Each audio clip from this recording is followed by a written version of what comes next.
Assalamualaikum warahmatullahi wabarakatuh. Hari ini kita akan membahas tentang strategi komunikasi pemasaran digital, khususnya bagaimana Numedia dan media sosial dimanfaatkan sebagai alat pemasaran di era digital. Bersama saya Perdana Kusuma, juga atas bimbingan Ibu dosen Rosmawati Hilderiah, Dr. Esos MT. Oke, untuk pendahuluan kita akan bahas tentang di mana perkembangan teknologi digital ini telah mengubah cara perusahaan berkomunikasi dengan konsumennya. Jika dulu pemasaran dilakukan melalui media cetak dan elektronik, kini pemasaran digital melalui internet dan media sosial sudah menjadi pilihan utama. Perubahan ini juga dipengaruhi oleh perilaku konsumen yang semakin aktif menggunakan internet dan media sosial dalam mencari informasi untuk membandingkan produk hingga melakukan pembelian. Oleh karena itu, kehadiran media menjadi sangat penting sebagai sarana komunikasi dan transaksi dalam kegiatan pemasaran modern saat ini.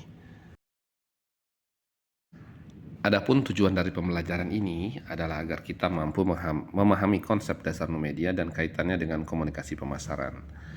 Selain itu, kita juga akan mempelajari pengertian dan saluran digital marketing serta bagaimana media sosial dimanfaatkan sebagai alat pemasaran yang efektif. Pada akhirnya, diharapkan kita mampu memahami bagaimana media sosial dapat diimplementasikan secara strategis. Numedia. Konsep Numedia ini merupakan media yang lahir dari perkembangan teknologi digital, khususnya internet, komputer, dan smartphone. Media ini memungkinkan terjadinya interaksi langsung antara pengirim dan penerima pesan, sehingga komunikasi tidak lagi bersifat satu arah. Dalam konteks pemasaran, Numedia memberikan peluang besar bagi perusahaan untuk berkomunikasi secara lebih personal, cepat, fleksibel dengan konsumen.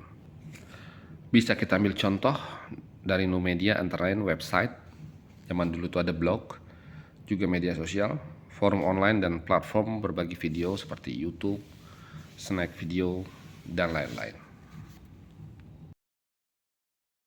Selanjutnya kita akan bahas ciri-ciri Numedia. Numedia memiliki beberapa ciri utama yang membedakannya dari media konvensional.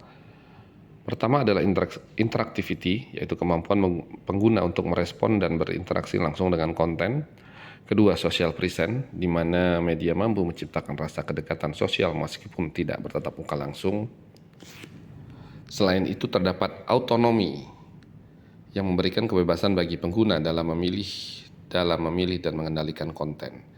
Numedia juga bersifat playful, pendukung hiburan, menjaga privasi, serta memungkinkan personalisasi sesuai kebutuhan pengguna. Dalam pemasaran, Numedia memungkinkan konsumen mengakses informasi kapan saja, memberikan feedback langsung, dan bahkan ikut menciptakan serta menyebarkan konten. Pemasaran produk dan jasa secara digital ini bisa dilakukan secara efisien dan terukur. Nah, ini kaitannya dengan digital marketing.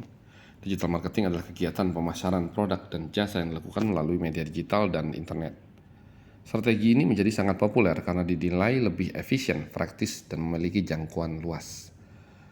Dengan digital marketing, perusahaan dapat menjangkau target pasar secara lebih spesifik serta mengukur efektivitas kampanye secara real time.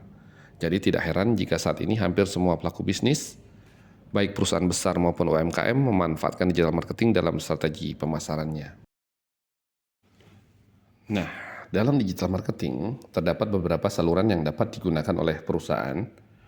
Salah satunya adalah SEM atau Search Engine Marketing yang memanfaatkan mesin pencari seperti Google untuk meningkatkan visibilitas website ya. Juga selain itu ada online public relation, juga ada online partnership ya.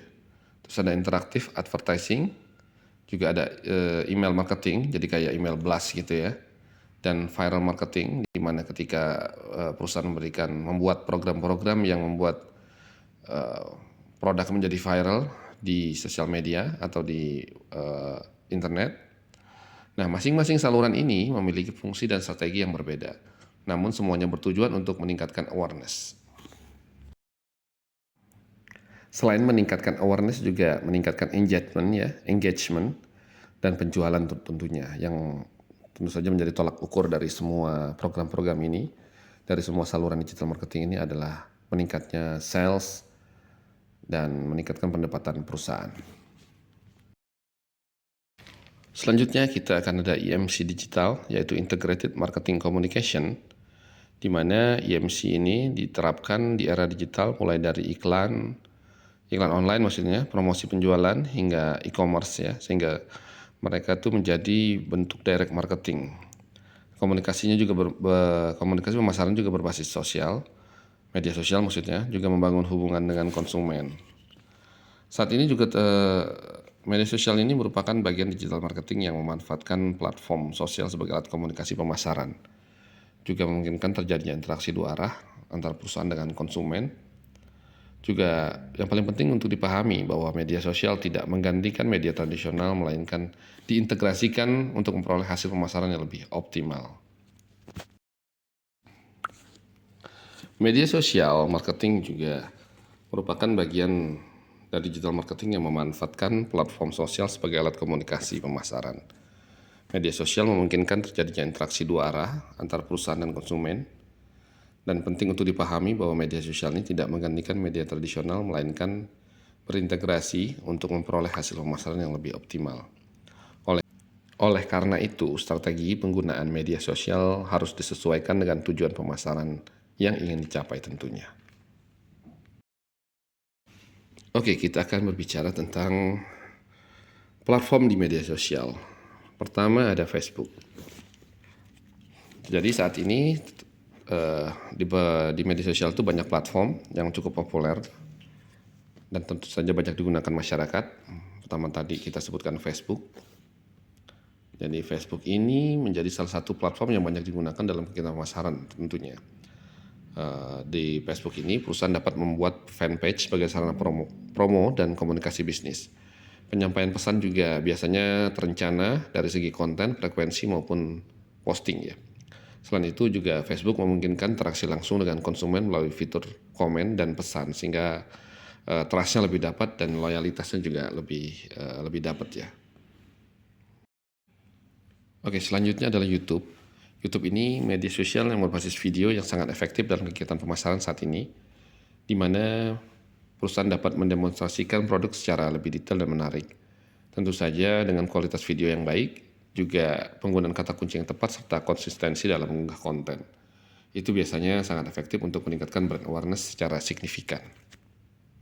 Selanjutnya implementasi Instagram. Instagram juga dikenal platform yang visualnya sangat kuat, oleh karena itu konten yang ditampilkan harus menarik, konsisten, dan sesuai dengan identitas brand. Jadi strategi Instagram juga itu meliputi pengaturan waktu posting, penggunaan tema, style ya, juga penggunaan hashtag ya. Nah, semua strategi Instagram tersebut sebenarnya tujuan cuma satu, untuk meningkatkan engagement dan menjangkau target audiens yang lebih luas. Selanjutnya adalah Twitter. Twitter merupakan media sosial menekankan komunikasi singkat dan real time. Jadi platform ini efektif untuk membangun interaksi langsung dengan audiens. Strategi di Twitter juga dapat dilakukan dengan membuat konten yang singkat, informatif, dan dilengkapi gambar. Oke, sekarang kita membahas tentang kelebihan dan kekurangannya ya. Jadi intinya kelebihan kekurangannya setiap media sosial itu sebenarnya memiliki keterbatasan. Oleh karena itu pemilihan platform itu harus disesuaikan dengan karakter produk dan target pasar. Ada yang cocok dengan menggunakan Facebook saja, ada yang cocok dengan menggunakan hanya Instagram mungkin, atau Anda yang memanfaatkan semua platform untuk meningkatkan pemasarannya. Jadi dari pembahasan yang sudah disampaikan di atas itu, kita simpulkan bahwa media dan media sosial sebenarnya memiliki peran yang sangat penting dalam strategi komunikasi pemasaran digital. Pemanfaatan media sosial yang tepat dapat membantu pemasaran perusahaan menjangkau lebih luas ya, juga membangun hubungan dengan konsumen serta meningkatkan penjualan tentunya. Namun balik lagi ya, keberhasilan pemasaran digital ini sangat ditentukan oleh strategi, kreativitas konten, dan konsistensi dalam pelaksanaannya. Jadi kekurangan kelebihannya itu tergantung dari perusahaan masing-masing, cara mengimplementasikannya ke dalam program masing-masing. Demikian pembahasan mengenai strategi komunikasi pemasaran ini. Semoga materi ini dapat menambah wawasan dan menjadi referensi dalam memahami pemasaran digital di era modern. Terima kasih telah menyimak video. Jangan lupa like, share, and subscribe. Sampai jumpa di video berikutnya. Assalamualaikum warahmatullahi wabarakatuh.